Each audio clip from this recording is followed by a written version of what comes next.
இன்னைக்கு புதுசா இருக்கட்டுமேனு ஒரு வித்தியாசமான vlog ட்ரை பண்ண போறோம். எஸ், அதேதான் ரேஷன் கடை vlog.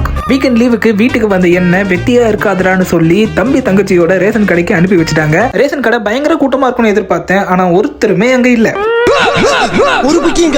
வர அவசரத்துல ரேஷன் கடை வேற மறந்து வச்சுட்டேன். அப்புறம் செக் பண்ணி பார்த்ததுக்கு அப்புறம் தான் தெரிஞ்சு பாக்கெட்ல இருக்குதுன்னு. நான் வாங்க வந்தது 3 பொருள் தான். சர்க்கரை, பருப்பு, ஆயில்.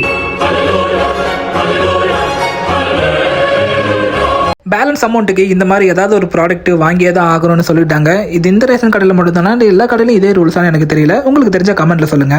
மம்மி சொன்ன பொருள்லாம் மறக்காம வாங்கியாச்சு. நம்ம ரேஷன் கடைக்கும் பாய் சொல்ற நேரம் வந்துருச்சு.